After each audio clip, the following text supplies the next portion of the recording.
The large sun of Ferry hung heavy in the sky, beating down upon our cracked lands as it had for millennia beyond count. I adjusted my cowl, woven from the precious fibers of the night-blooming thorn cacti that our gatherer clan so carefully cultivated.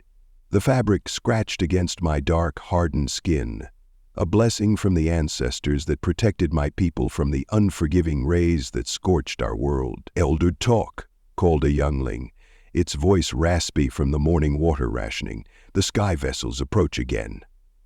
I nodded, my 4 eyes blinking in sequence to clear the ever-present dust. It had been 47 cycles since the humans first descended upon our world in their gleaming metal crafts. 47 cycles since everything changed. I remember the fear that day. Our stories told of visitors from beyond, most seeking to strip our world of what little resources we had managed to preserve. We had fought wars over the last remaining water holes. Entire clans had perished in the great thirst of my birth-giver's time. Water was life, and life was precious and rare on Ferry. When the humans emerged from their vessels, we were struck first by how wet they seemed. They called themselves members of an organization called Samaritan's Purse. Their skin glistened with moisture. They exhaled visible vapor. They carried clear containers filled with liquid that they consumed without ceremony or reverence. It was obscene. It was miraculous. "We come in peace," their speaking boxes had announced, though we had heard such promises before from the Vrek hunters and the Shul gatherers. But then they did something no visitor had ever done before. They gave without taking. Their leader, a male they called Benjamin Yates, approached our council of elders. He carried a small device no larger than a youngling's hand. "We've looked at your world," he said through his speaking box, "and we believe we can help." Help?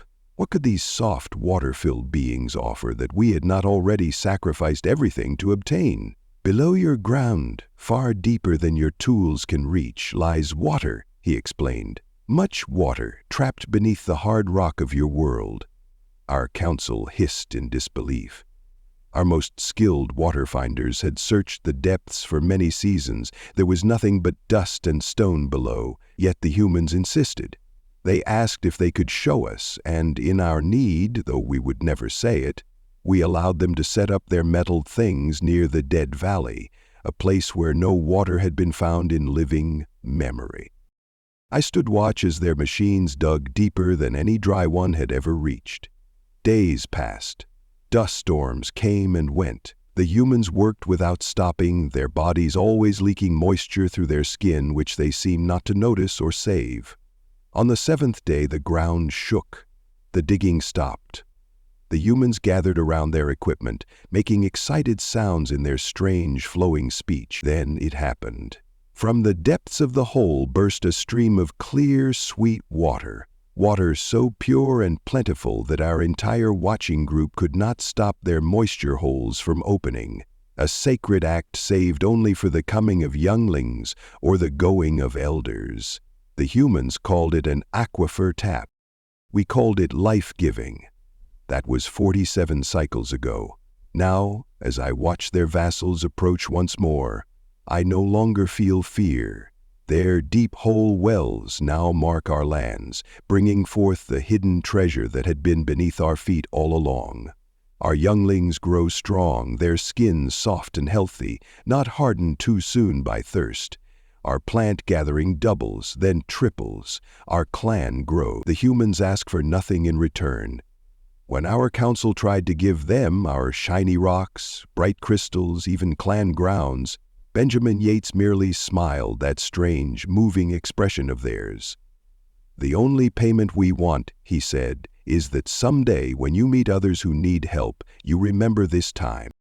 I do not understand the humans fully even now. Their bodies waste water, always leaking the precious liquid they drink. Their feelings show as freely as the wells they gave us. They seem happy because we live better, though it gives them no advantage. My eldest young kin, Rook, learns at their knowledge place now, studying the water findings so that he might help other worlds like ours.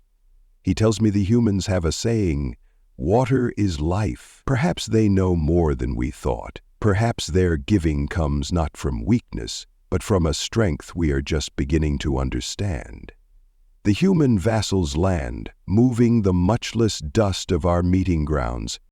Benjamin Yates emerged, older now, his face marked with what they call wrinkles, signs of their too short lives. Elder Toke, he greets me, his speaking box no longer needed as I have learned their main words. We bring better parts for the North Wells. I extend my upper limbs in the human greeting, touching his soft, damp hands with my hardened fingers. The council has prepared a ceremony of gratitude, I tell him, though I fear no ceremony could truly show what your people have given ours. He smiles, that curious stretching of face skin. You've given us something too, you know. The knowledge that we're doing right out here among the stars.